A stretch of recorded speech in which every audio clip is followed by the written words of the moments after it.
نحمدہ ونصلی علی رسولہ الکریم اما بعد۔ محترم دینی بھائیو، السلام علیکم ورحمۃ اللہ وبرکاتہ۔ اس ویڈیو میں باقی رہنے والی نمازوں کے وقت کی سائنسی تحقیق بیان کریں گے۔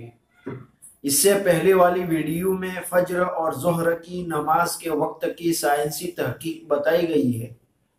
لنک اس ویڈیو کی اینڈ اسکرین پر ہے۔ زمین دو طرح سے چل رہی ہے۔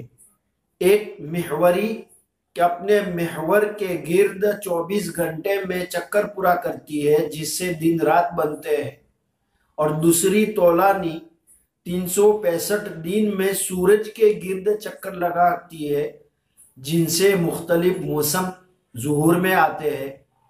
زوال کے بعد زمین کی گردش میں کمی واقع ہو جاتی ہے، اور پھر رفتہ رفتہ یہ گردش کم ہوتی چلی جاتی ہے، اور عصر کے وقت تک یہ گردش اتنی کم ہو جاتی ہے کہ حواس پر دباؤ پڑنے لگتا ہے۔ انسان، حیوان، چرند پرند درند سب کے اوپر دن کے حواس کے بجائے رات کے حواس کا دروازہ کھلنا شروع ہو جاتا ہے، اور شعور مغلوب ہو جاتا ہے۔ ہر ذی شعور انسان اس بات کو محسوس کرتا ہے کہ عصر کے وقت اس کے اوپر ایسی کیفیت طاری ہوتی ہے جس کو وہ تھکان، بے چینی اور سستی کا نام دیتا ہے۔ یہ تھکان اور سستی شعوری حواس پر لاشعوری حواس کی پکڑ کا نتیجہ ہوتا ہے۔ عصر کی نماز شعور کو اس حد تک کمزور ہونے سے روک دیتی ہے جس سے دماغ پر خراب اثرات مرتب ہو۔ وضو اور عصر کی نماز قائم کرنے والے بندے کے شعور میں اتنی طاقت آ جاتی ہے کہ وہ لاشعوری نظام کو آسانی سے قبول کر لیتا ہے اور اپنی روح سے قریب ہو جاتا ہے، اور دماغ روحانی تحریکات قبول کرنے کے لیے تیار ہو جاتا ہے۔ نماز عصر کے بعد کچھ دیر ذکر، تسبیح اور دعا کی جاتی ہے، جو کہ شرعی حکم ہے۔ اس کی وجہ بھی یہی ہے کہ ان اذکار اور وظائف کی نورانی شعاعیں اور لہریں زمین کی حرکت سے پیدا ہونے والے خطرناک اثر پر غالب آ جاتی ہے۔ اولیاء کرام کا معمول رہا ہے کہ وہ عصر سے مغرب تک مسلسل ذکر، اذکار اور وظائف میں مشغول رہتے ہیں۔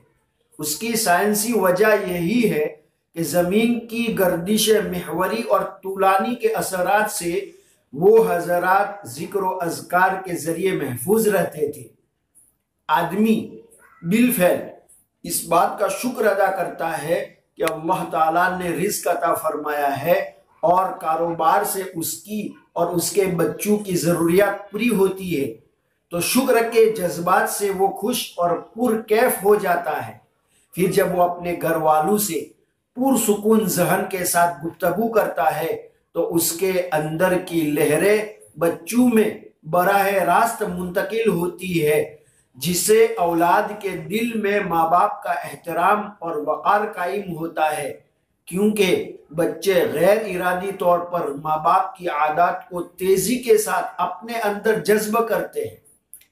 مختصر یہ کہ مغرب کی نماز صحیح طور پر اور پابندی کے ساتھ ادا کرنے والے بندے کی اولاد سعادت مند اور ماں باپ کی خادم ہوتی ہے۔ انسان طبعی طور پر لالچی ہے، اور جب وہ دنیا کے کاروبار سے فارغ ہو کر گھر آتا ہے تو وہ کھانا کھاتا ہے اور لذت و حرص میں زیادہ کھا لیتا ہے۔ اب اگر کھانے کے بعد لیٹ جائے تو مہلک بیماریوں میں مبتلا ہو جائے گا۔ اب اللہ تعالیٰ نے اس کو ایک اور فائدہ بھی دیا ہے کہ پورے دن کا تھکا ہوا ذہن لے کر اگر سوئے گا تو بے سکون ہوگا، اس کو سکون نماز کے اندر ملے گا۔ تو اس طرح کھانے اور سکون کا پورا نظام نماز کے ذریعے حل ہو جاتا ہے۔ اور پھر جب یہ نماز پڑھ کر سوئے گا تو عشاء کی نماز کی مکمل اور طویل ورزش اس کو سکون اور آرام کی نیند سلائے گا۔ اب تو ماہرین بھی سونے سے پہلے ہلکی ورزش پر زور دیتے ہیں، اور خود ماہرین کا کہنا ہے کہ نماز سے بڑھ کر سونے وقت سے پہلے کوئی بہتر ورزش نہیں۔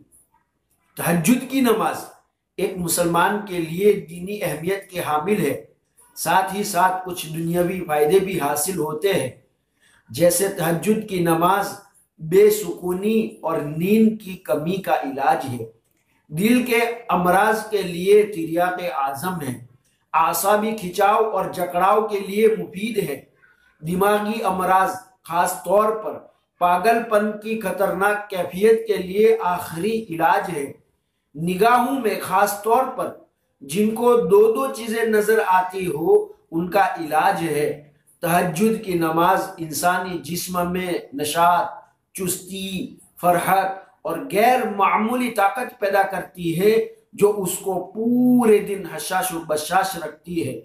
آج بس اتنا ہی۔ نماز کے ارکان اور سائنس کے متعلق انشاءاللہ اگلی گفتگو میں بات کریں گے۔ تب تک کے لیے خدا حافظ والسلام۔